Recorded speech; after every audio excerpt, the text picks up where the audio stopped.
Welcome back to the Playbook. On this show, I help make some of the menial decisions in your life so that you don't have to. Before we jump right into things though, I do need to make an amendment. If you noticed on the thumbnail, we're actually not calling this the Playbook anymore because after 2 episodes, I actually realized that one of my very favorite productivity and planning authors has a product called the Playbooks. I completely forgot about this, so just to avoid confusion, we're gonna go with the game plan instead. This show is now called The Game Plan, where I'm gonna give you the game plan for the next week. You can take from it what you will. All right? Let's get right to it. First of all, as I talk about every week, I think it's a really good idea, especially on a Friday, on a Saturday if you have to, get your grip on the next week. Make sure that you know what's going on, especially in May. Hello. We all know this is Maycember. This is the craziest time of the year, second or maybe before the holidays, I would say. Even I have a senior in high school right now. So it is a thing. Okay, so we have all of the performances going on, all of the games, all of the last things of the year, and we all need a mental break more than ever. So here you go.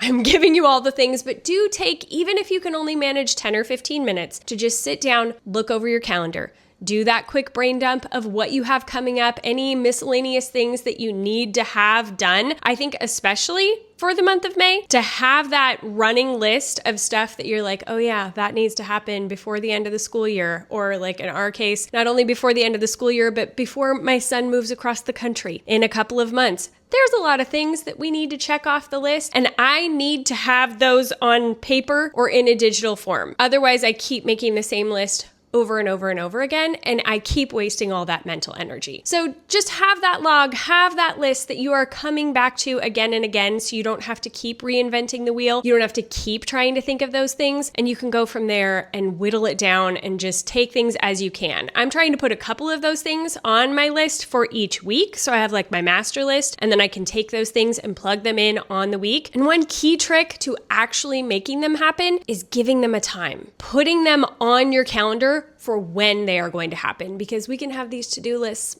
all we want. But if we don't actually set aside a time to get those things done, more times than not, they don't happen. So just pick 1 or 2 things off that list that you need to have happen and give them an actual time on your calendar to make them get done. Okay, now let's jump into the meals for this coming week. Let's start with your breakfast. Of course, I always recommend a protein shake to just get in that extra protein in the morning. But if you want something else, a little bit of variety, I love a good avocado toast. I know, how cliche can I be, but avocado toast, it's so good. Now let's add a couple of things to it, okay? So put your everything but the bagel seasoning. I think a lot of people do that on top of your avocado, but maybe add some crumbled bacon. Maybe add some hemp hearts, a little bit of Parmesan cheese, anything you can to kind of beef it up. Sneak in some more fiber, which you're obviously getting a ton of with the avocado, but wherever you can add a little bit more, and a little bit of protein. So throw all that together. You can mash it up or just layer it all on there, and that's a great, easy breakfast for you to be able to have throughout the week. You don't have to think about it. That's just what you have. Next up for your lunch, let's do Zoodles and chicken this week. Now, they have pre-done Zoodles at Trader Joe's, so if you want to take that little hack, you can do that. Grab them. They're good to go. All you have to do is like warm them up in a pan and you're set. Or if you want to go the organic route, of course, you can grab your organic zucchini and do some Zoodles on your own. They've got those spiralizers on Amazon.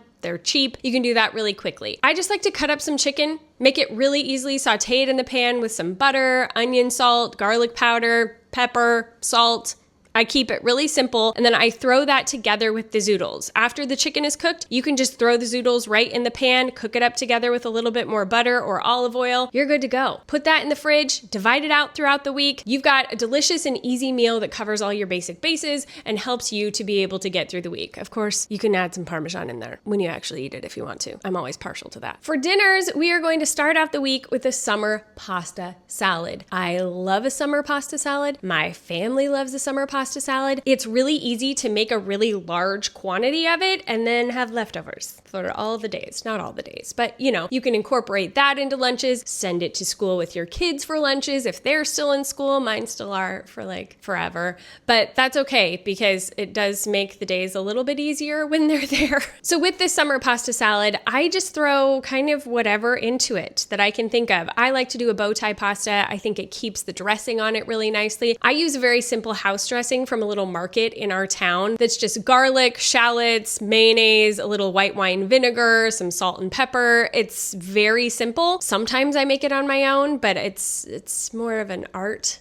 not a science. So I would just recommend you putting in whatever dressing you think sounds good to you. If you have one that's local or you have one that's super clean that you love from the store, use that. You keep this simple. That's the whole idea behind the summer salad. Very simple. I like to cut up a bunch of salami and put it in there, artichoke hearts. I do the shaved Parmesan. You know I love me some Parmesan. So we put that in there. I will usually just put the whole bucket from Trader Joe's. It's probably not called a bucket, like a container. But I put that whole thing in there. I put in sliced olives. We usually do some broccoli and cauliflower, just really anything. Carrots, of course, throw in some carrots. Whatever you want to throw in there, throw in the dressing. You keep it in the fridge for days and everybody just munches on it. It's a really good way to go. It's really simple and it covers all your bases. So of course, the next day we're going to have that as leftovers. That's just standard. So then by Wednesday, and you'll see we're kind of transitioning into a lot of like the more spring summer food, I like to do a chicken Caesar wrap. These are really easy when you've got a lot going on because you can make them in advance, eat them on the go. Everybody usually loves them. I do the same thing with the chicken as I talked about with the Zoodles. I will actually probably make enough chicken.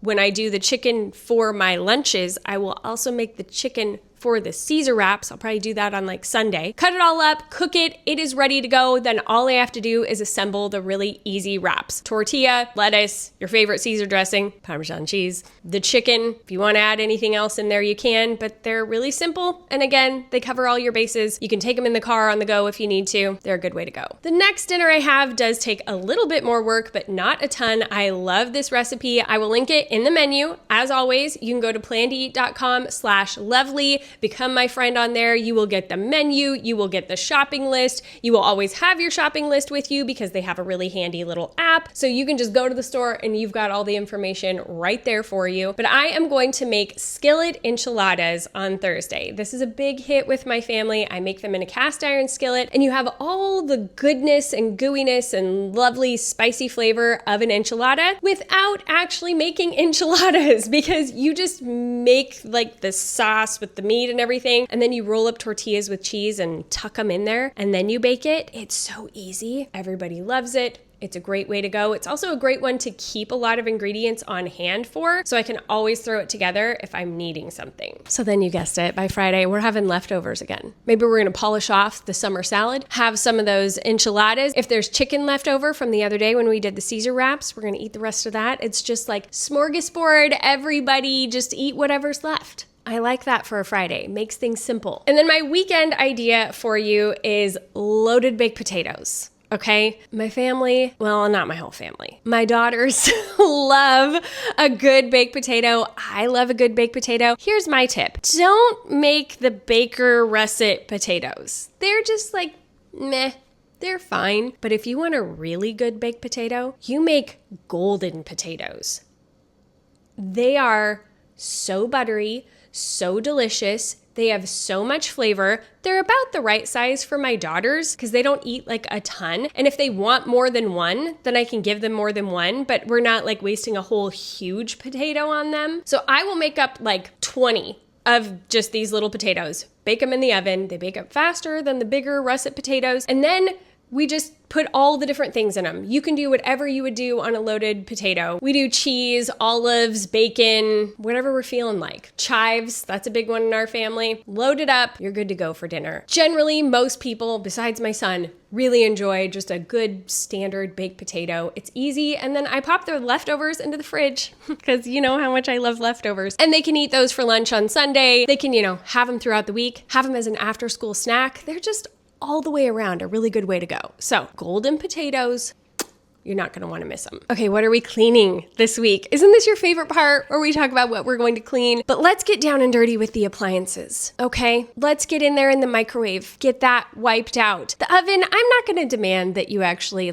fully clean out your oven. because that's a job. But get the stove sparkling. Do the outside of the door. Like do enough. Maybe if you have like foil or anything in your oven kind of protecting it, maybe replace that, like just freshen it up a bit. The fridge. Get rid of things in there that don't need to be in there. Maybe try to line things up. We're not talking about a Pinterest-worthy fridge here, but just kind of like do the once over. Get rid of the condiments that have maybe expired a while ago. Anything else that really has maybe been growing things or just doesn't need to be in there. Toss it all. Just do the once over, wipe down the door handles, all that good stuff. If you have the time, take the stuff out of your fridge, wipe down the shelves, make it presentable, but you don't have to spend a ton of time. This is just like, we're going to get a little bit better, make some effort because it is Maycember. So like, let's be reasonable, but do the once over. Just give things a little shine. Now let's talk about our digital tool for this week that I really want to encourage you to use. And this one, I think for some reason, a lot of moms particularly maybe are like scared of, or they don't know what they're dealing with. Have you guessed what it is yet? It's ChatGPT, okay? I love ChatGPT. ChatGPT is your friend, okay? Don't be scared. It's okay. Its learning isn't even, I think, as creepy as like when your phone listens to you and gives you ads for things that you mentioned in passing to,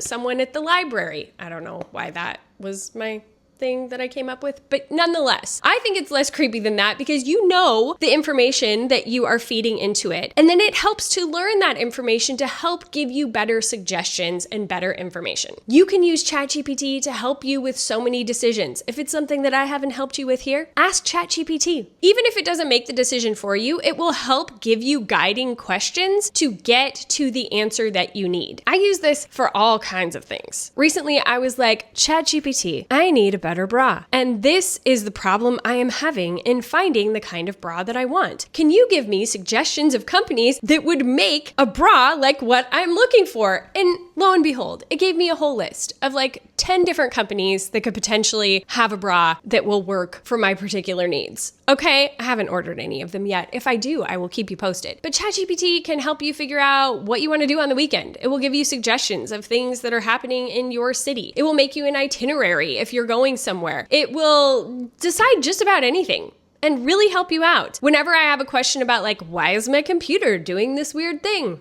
ChatGPT usually helps me figure it out. And I can describe it in human language and be like, I don't know why the screen went black and then blinked this thing, and how do I fix that? Whereas you can't really Google that as well. ChatGPT actually tries to get to the heart of what it is you're asking. And then if it doesn't give you the right answer, you can be like, no. I mean, sometimes I call it not nice names. You don't have to do that. But, I will be like, that's dumb.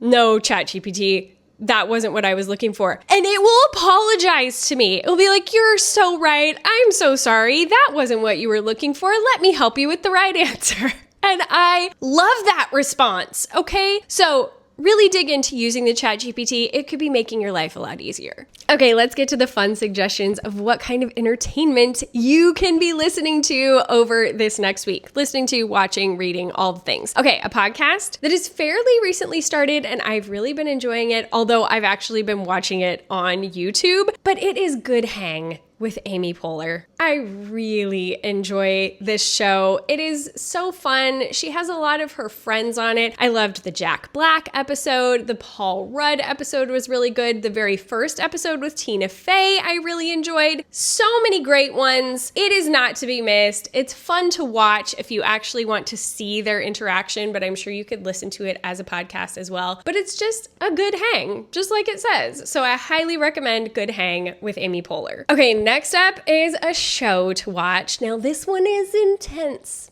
I actually think this show may have brought on a bit of a panic attack for me at one point, which you'd be like, MacKenzie, why are you recommending this show that gave you literal heart palpitations? But that's because it was so good. Okay, it is The Pitt. You can find this on Max. It has Noah Wyle and a really great cast all the way around. But if you don't remember Noah Wyle, he was Dr. Carter on ER. I was a huge ER fan. And so him being back in an ER, he's not Dr. Carter anymore. He's a different doctor, but just something about Noah Wyle in an ER feels comforting, even though the show is like super intense. Okay, so what it does is it's 15 episodes that is one shift of people working in an ER. So each episode is 1 hour of their shift. And then the next episode picks up exactly where they left off because you are just following them through one day in the ER,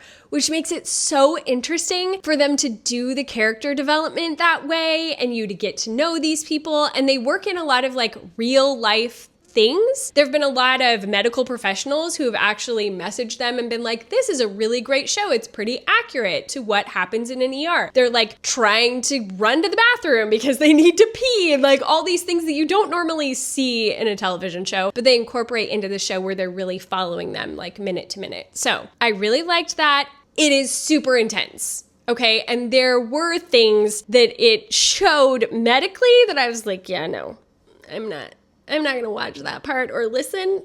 Okay. Other than that, I really enjoyed it. So go watch The Pit on Max. Okay, next up, we are going to talk about YouTube. Now, I know I mentioned Good Hang with Amy Poehler, which was actually my podcast suggestion, not my YouTube suggestion, even though I watch it on YouTube. My real YouTube suggestion is Kinging It. It is this super fun couple from Wales who for years and years and years traveled all over the place. They have this bus that they renovated that they named Custard the Bus, and it's so cute. They did such a good job with all the renovations. And now they've been living in it as they've been renovating a home that they bought in Scotland. But more recently, the channel has transitioned to really more following Amy in the couple. She just bought this teeny little ancient camper van that she has renovated, and she is going off on some of her own adventures. And Craig, her fiance, will come and help her with the renovations and whatnot, but she's going to go off on her own adventures this summer, and she's just lovely and funny and amazing. I love their dynamic. I love the way they show up on camera, and it's a really fun channel to watch and just like expect that episode that's going to be coming out every week. So go find Kinging It on YouTube. I highly recommend. Also, a little note about last week's suggestion. I totally called it Rachel in Theory, but it's Rochelle in Theory. So if you go back and you watch that episode and you're like, wait, what? I can't find that. I do have the correct link in the show notes, but go find Rochelle in Theory for all of your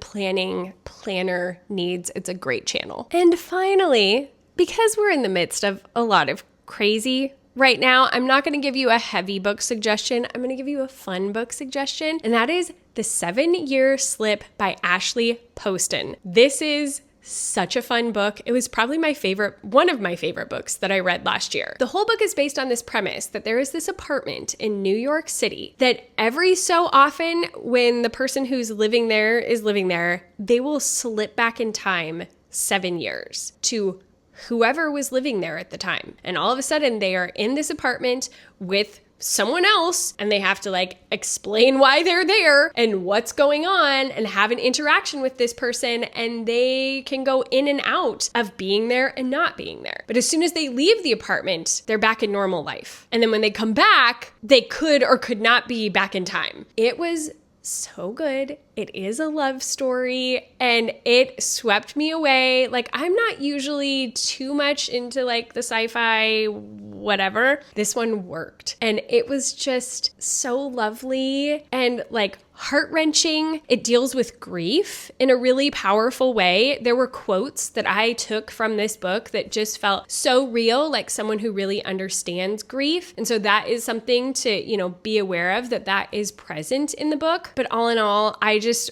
really enjoyed it. It makes me want to read a lot more of this author. It was so good. So be sure to check it out. I have the link in the description below. And as always, if you want any of these links and all of the things sent to you in just a written out format, I release them every Friday in my newsletter, which you can find at MackenzieKoppa.com/news. All right. Thanks so much for joining me this week. Tell your friends about it if you think they might find this show helpful. I would love for it to be able to get out to more people, and also hear if you have suggestions. What kind of decisions can I help make for you on Fridays? Let me know in the comments below, and I will be sure to incorporate them into future episodes. All right, until next week, remember, you've got this.